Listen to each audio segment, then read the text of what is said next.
Olá, pessoal! Na aula passada, começamos o nosso bate-papo tratando da entrevista de emprego, discriminação nos anúncios, exames admissionais e CTPS. Vocês estão lembrados? Caso não estejam, sugiro que deem uma olhadinha em nosso material de apoio, ok? Pois bem, na aula de hoje trataremos de outros temas não menos importantes e começaremos a ver os cálculos de fato. Provavelmente, vocês criaram uma expectativa de que na primeira aula já haveria uma enxurrada de cálculos e começariam a chorar e xingar o direito do trabalho, e talvez até a professora que vos fala. Mas o nosso curso não foi feito com o intuito de trazer sofrimento para vocês, mas sim calma e segurança na realização dos cálculos e, consequentemente, no trabalho de vocês. Afinal, não podemos esquecer que, com a reforma trabalhista, todos os processos vão precisar ter cálculos de liquidação desde a apresentação da petição inicial. Logo, é essencial que vocês tenham o conhecimento de informações básicas que vão desde a entrevista de emprego até o final do contrato. O que é algo que venho repetindo desde a nossa primeira aula e garanto que, ao final, vocês entenderão a importância de todos esses conhecimentos. Além disso, algumas informações que serão repassadas em nosso curso, apesar de ser de conhecimento claro dos nossos alunos que militam na advocacia trabalhista, não podem deixar de ser citados, vez que a gama de alunos que busca o curso de cálculos é bastante diversificada, ou seja, incluindo contadores, profissionais de RH, empresários e o pessoal do setor administrativo de muitas empresas. Então, vamos começar a nossa aula de hoje? Amigos e amigas, dando continuidade ao nosso assunto da aula passada, após a realização dos exames admissionais, vem a assinatura da CTPS. Vocês estão carecas de saber os requisitos para solicitar a CTPS e a documentação exigida quando da solicitação. Dados esses que estão no nosso material de apoio, bem como na página do Ministério do Trabalho. E, de início, já deixo uma dica bem legal para vocês. Acompanhem sempre as novidades das páginas oficiais relacionadas aos temas que vocês estudam, como a página do Ministério do Trabalho, do TRT da sua região e do TST, por exemplo. E, sempre que surgirem informações de grande relevância, estarei apresentando as mesmas na minha página de professora aqui da instituição e nas demais redes sociais. Vale lembrar ainda que, caso no decorrer do nosso curso vocês se deparem com alguma dúvida pontual, saibam que, na nossa página, vocês contam com o serviço de tutoria, ou seja, vocês têm a oportunidade de ter um contato mais próximo comigo e com todos os demais membros da instituição.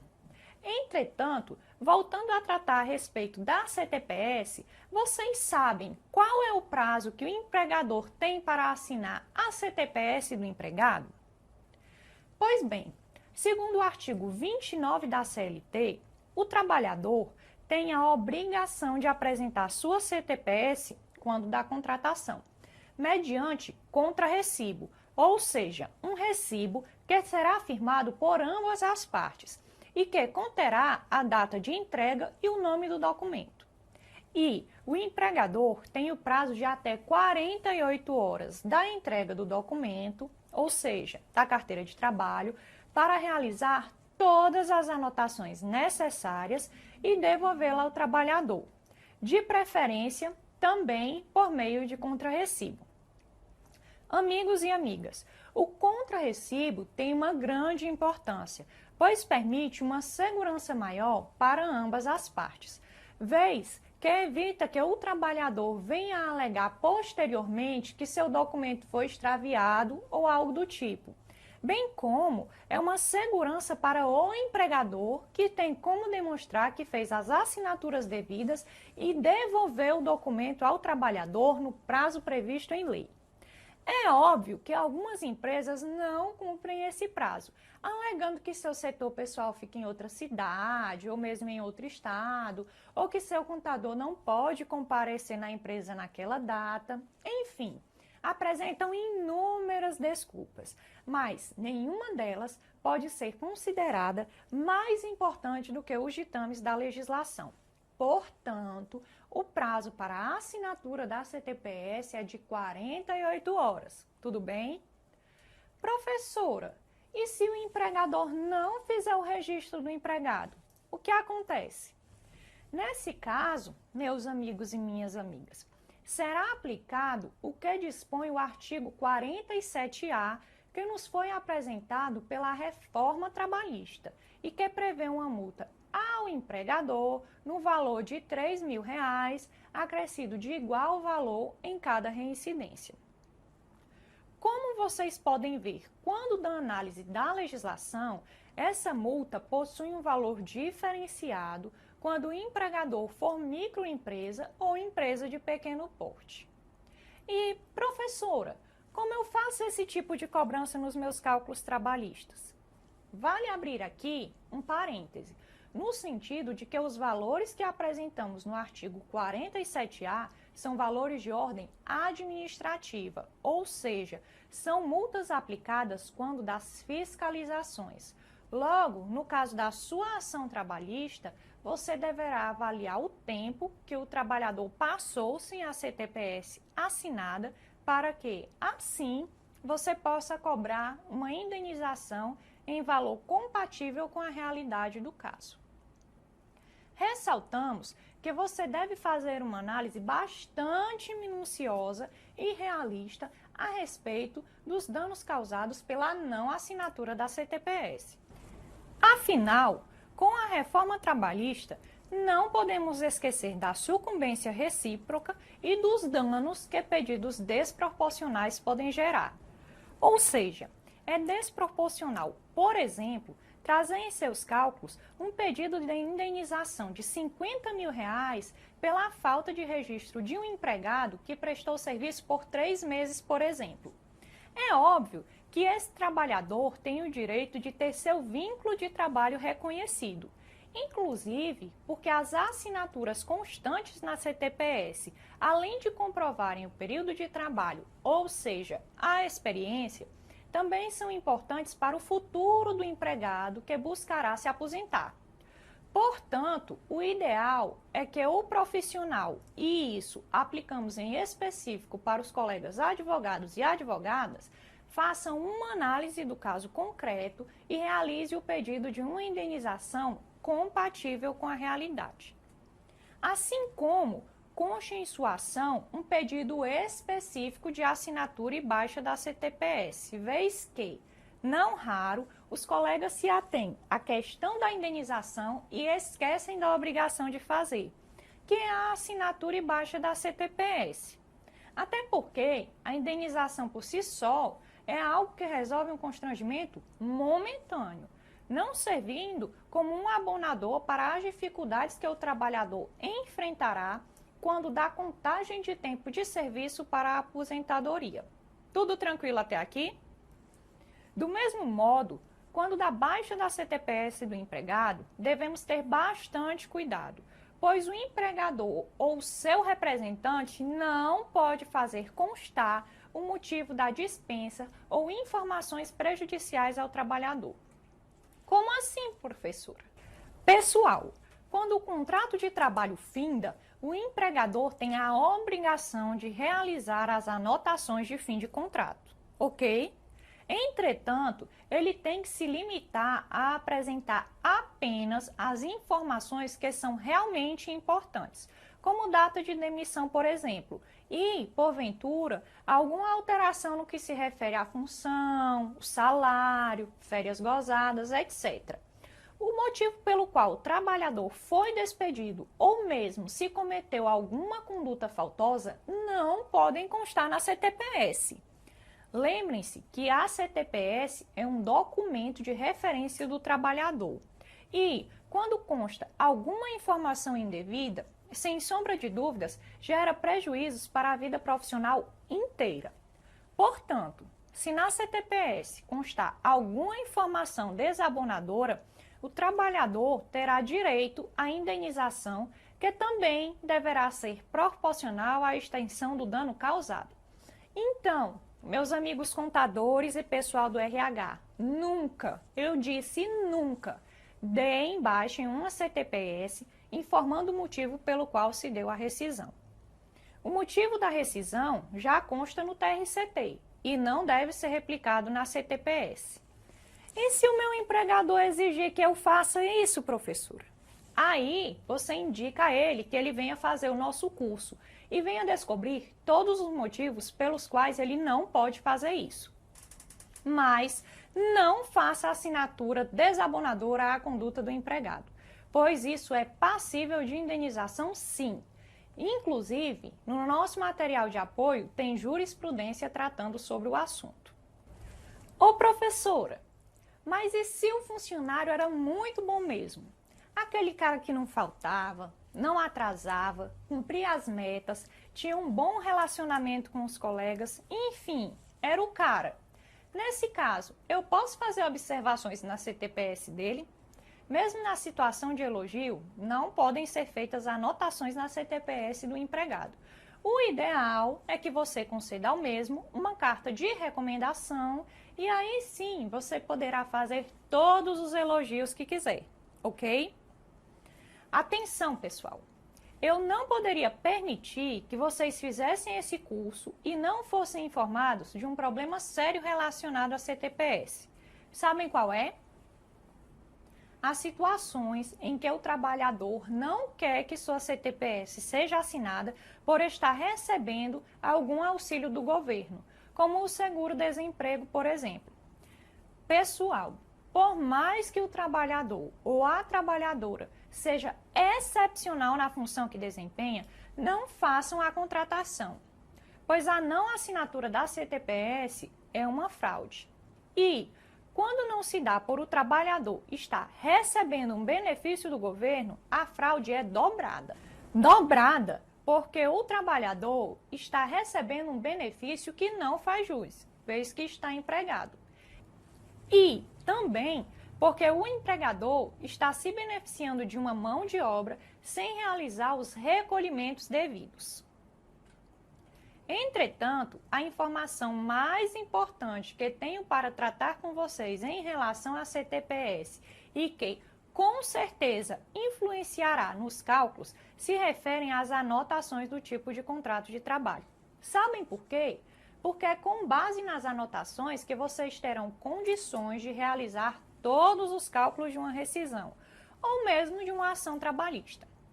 Pessoal, quando dá a assinatura da CTPS, o empregador faz constar a função que o empregado irá desempenhar, a data de início das atividades e o valor a ser percebido mensalmente. Mas também nos permite saber o tipo de contrato firmado. E aqui vem uma dica de ouro que todos vocês precisam saber para a realização dos cálculos. Sabem qual é? Se o contrato é de prazo determinado ou não. E por que eu estou dizendo que essa informação é uma dica de ouro? Porque as verbas devidas em um contrato de prazo determinado são um tanto diferentes das verbas devidas nos contratos por prazo indeterminado. Por exemplo, vocês sabem o que é um contrato de experiência? Creio que grande parte da nossa turma já tenha esse conhecimento, mas não custa nada lembrar que o contrato de experiência, como o próprio nome já diz, é uma experiência. É a oportunidade que as partes vão ter de, por determinado período de tempo, avaliarem se há realmente compatibilidade entre as partes, se o empregado ou a empregada está correspondendo às expectativas, entre outros detalhes. Entretanto, para que se verifique a existência de um contrato de experiência, as informações na CTPS devem trazer essa observação de que o contrato é por experiência. Além disso, o contrato de experiência não pode exceder 90 dias. E é bem interessante destacar que, se o contrato for firmado por 30 dias, por exemplo, e o empregador tiver o interesse de renová-lo, ou seja, ter mais um tempo de experiência, só poderá fazer por uma única vez e desde que a soma dos dois contratos não ultrapasse 90 dias. Querem um exemplo? Então, vejam o nosso slide 1.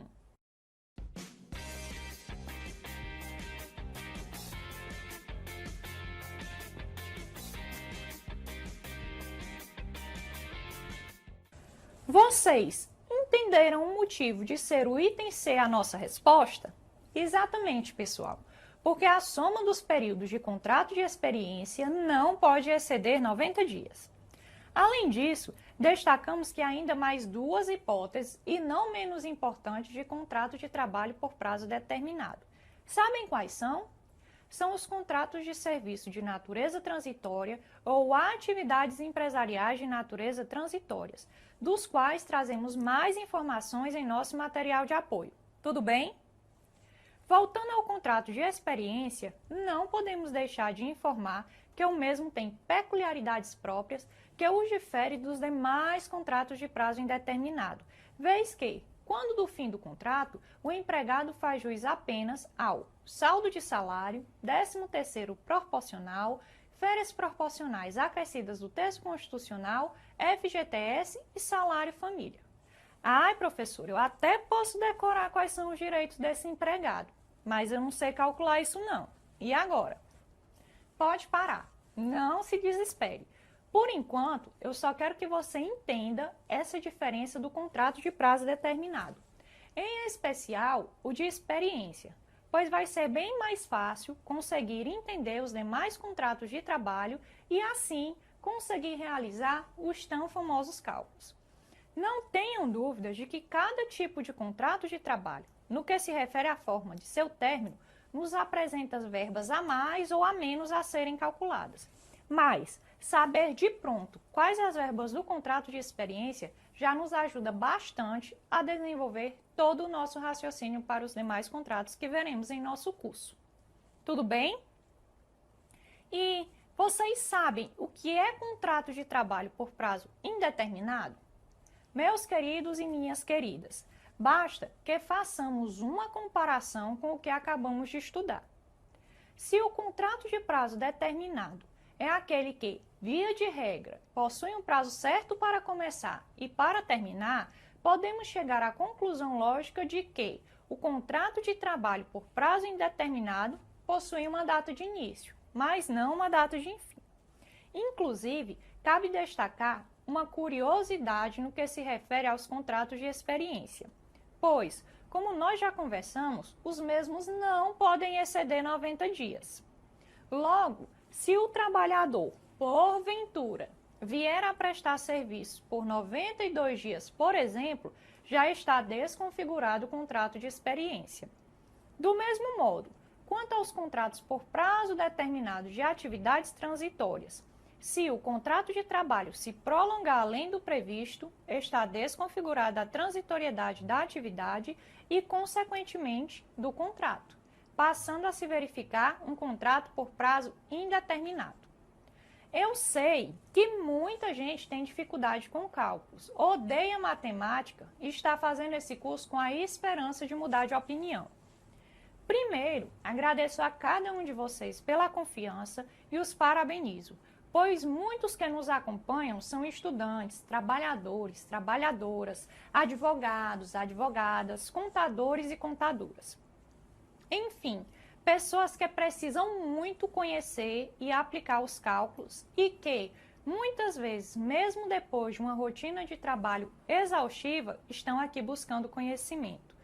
Podem crer que eu sou fã de cada um de vocês, mas antes que essa professora chore, borre a maquiagem e assuste vocês, vamos continuar a nossa aula? Então, deixa eu combinar um negócio aqui com vocês. Nós vamos trabalhar da seguinte forma. Eu vou fazer uma revisão aqui com vocês das principais formas de rescisão de contrato de trabalho para que vocês possam refrescar a memória e, em seguida, nós começamos a fazer os cálculos e os exemplos de aplicação. Combinado, então? Quanto ao contrato de trabalho por prazo determinado, a gente já conversou, mas vou colocar aqui na tela para que vocês tenham uma visão mais ampla. No material de apoio, vocês também vão encontrar as principais modalidades de rescisão, mas, caso queiram, podem dar uma pausa no vídeo para copiar, caso prefiram, ou imprimam o material de apoio e façam suas anotações nele mesmo. Assim, sem sombra de dúvidas, o estudo de vocês será bem mais tranquilo e vocês terão um material de estudo para a vida toda, que, se duvidar, vale mais que ouro. Ok? Então, vejam o nosso slide 2.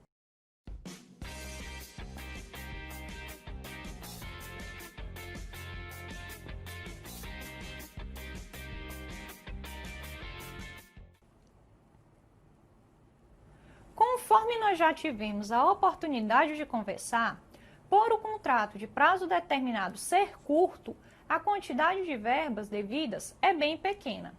Inclusive, vocês devem ter observado que se tratam de verbas proporcionais, não havendo que se falar em férias vencidas ou 13º vencido, por exemplo, vez que o tempo de contratação não comporta tais verbas.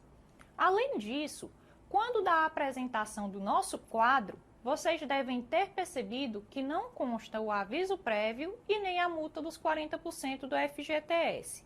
E é lógico que tais verbas não existam, pois o contrato já começou com data certa para terminar, não havendo que se falar em tais indenizações.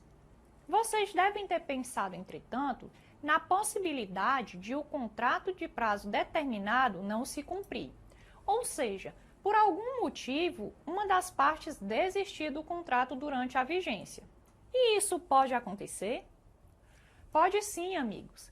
Há situações em que uma das partes, mesmo não sendo da vontade da outra, desiste por fim ao contrato de experiência.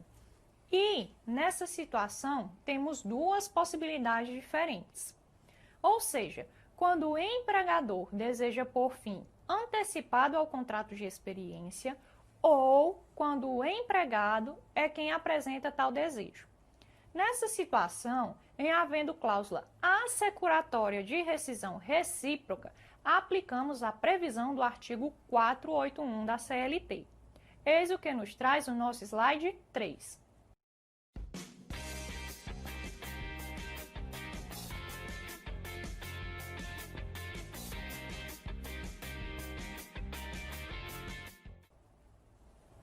Ou seja, vocês repararam como um detalhe na formação do contrato faz toda a diferença quando dos gastos com a rescisão?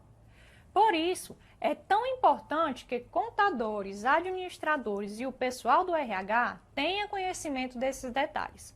Caso contrário, pode ser que o empregador tenha que realizar um gasto bastante elevado com o setor jurídico para tentar diminuir os prejuízos. E, por acaso, vocês sabem quais verbas são devidas no contrato de trabalho por prazo indeterminado? Vejam o nosso slide 4.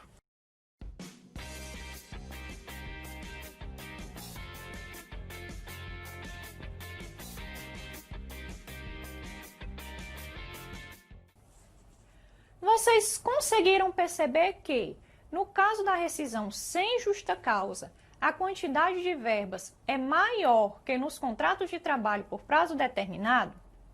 Vez que o trabalhador faz jus ao aviso prévio, a multa dos 40% do FGTS, além do 13º e férias, ambos vencidos se houver. E quais são os direitos do trabalhador demitido por justa causa? Sem sombra de dúvidas, na demissão por justa causa, o trabalhador terá seus direitos reduzidos, vez que é uma demissão de caráter punitivo. Então, veja o nosso slide 5.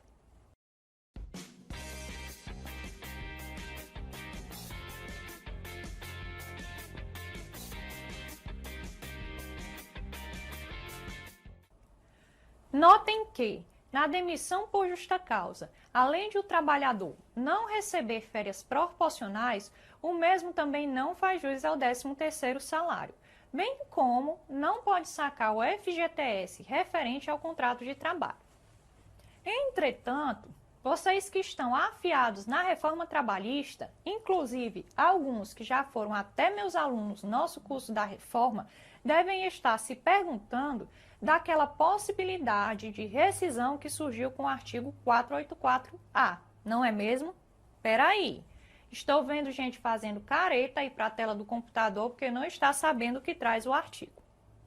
Meus amigos e minhas amigas, o artigo 484-A nos traz uma nova modalidade de rescisão de contrato de trabalho, que é o acordo de extinção do contrato de trabalho. Ah, professora, mas isso já existia. Aqui na empresa mesmo, a gente já faz há muito tempo. Pois fiquem sabendo que o que vocês faziam era ilegal. Não havia nenhuma previsão normativa que permitisse o empregado e o empregador de entrarem em um acordo para demissão. Apesar de que era uma prática super conhecida, vez que o empregado era demitido, mas devolvia os 40% da multa do FGTS e ficava super feliz porque ia receber o seguro-desemprego. Ou você vai me dizer que não conhece ninguém que passou por isso? Se duvidar, até você mesmo já fez esse tipo de acordo. Mas vamos pular essa parte da ilegalidade, que são águas passadas, e vamos falar do que a lei nos apresenta. Então, veja o nosso slide 6, que nos traz a redação do artigo 484 da CLT.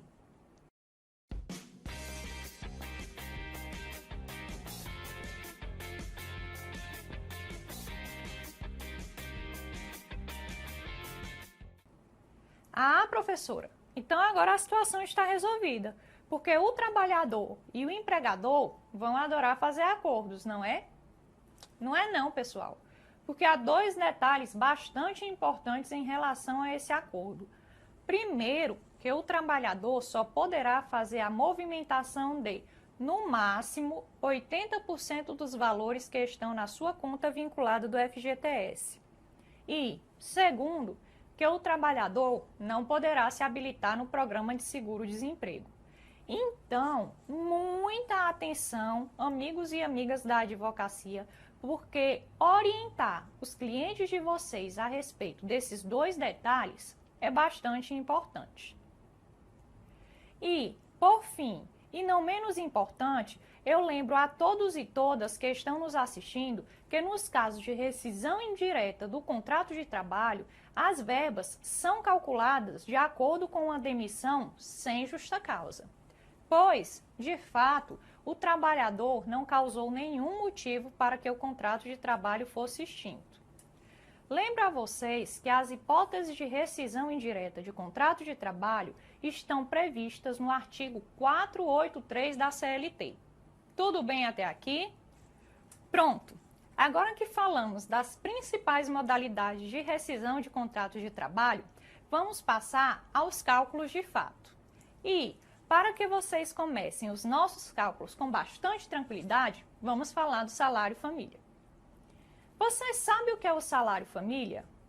Gente, o salário família é um benefício previdenciário pago ao empregado ou empregada de acordo com o número de filhos ou filhas que ele tenha. Inclusive, se vocês fizerem uma pesquisa nas jurisprudências ou mesmo na página da Previdência Social, verão que, além de filhos, também estão amparados por tal benefício os equiparados, como é o caso dos tutelados. Porém, não é todo trabalhador que faz jus a tal benefício. É preciso seguir alguns requisitos que estão estipulados pelo governo federal. O trabalhador terá que ter filhos menores de 14 anos de idade ou inválidos e, nesse último caso, de qualquer idade, e perceber mensalmente valor inferior ao teto apresentado pela tabela do salário família. Todos os anos é feito um reajuste na tabela do salário família em relação ao teto, bem como ao valor que será percebido, porque é óbvio que de um ano para outro há aumento de salário, inflação, enfim, os gastos vão mudando. No dia da gravação dessa aula, os limites de remuneração percebidos pelos trabalhadores são os seguintes. Para quem percebe até R$ 859,88, a cota de salário família é de R$ 44,09. Já para quem recebe acima dessa primeira faixa até R$ 1.292,43, a cota de salário família é de R$ 31,07. Lembrando que essa tabela é atualizada anualmente. Além disso, para que o trabalhador faça jus a tal benefício, não basta que ele chegue para o seu empregador e diga que possui filhos menores de 14 anos ou inválidos. Ele ou ela deve apresentar comprovação da existência das crianças, como a certidão de nascimento, por exemplo. É importante destacar que o fato de o pai receber o salário família não impede que a mãe, em também sendo empregado, receba. Ou seja, ambos podem receber o valor referente. Então, vamos fazer uma aplicação prática? Vejam o exemplo que trazemos em nosso slide 7.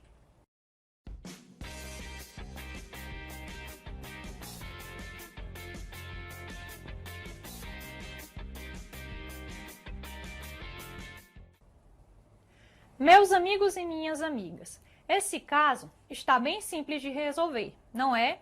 Afinal, de acordo com o que estudamos agora há pouco, Joaquim faz jus ao benefício, vez que possui todos os requisitos. Então, basta vermos em qual faixa da cota de salário família o nosso exemplo se adequa e calcular. Vejamos o nosso slide 8 com a resolução.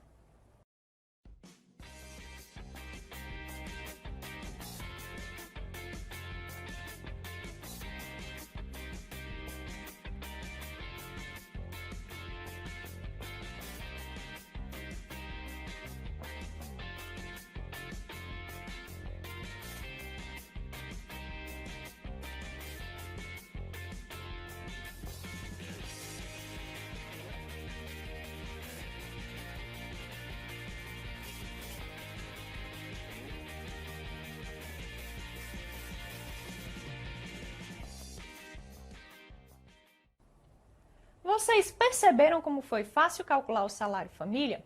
Basta que vocês verifiquem se o trabalhador percebe remuneração compatível, qual cota se adequa ao caso e quantos filhos ele tem. Após, é só multiplicar o valor da cota pela quantidade de filhos. Ok? Viram como calcular não é tão difícil assim? Vamos encerrando a nossa aula de hoje por aqui. Na próxima aula, voltaremos com mais cálculos e mais informações para vocês.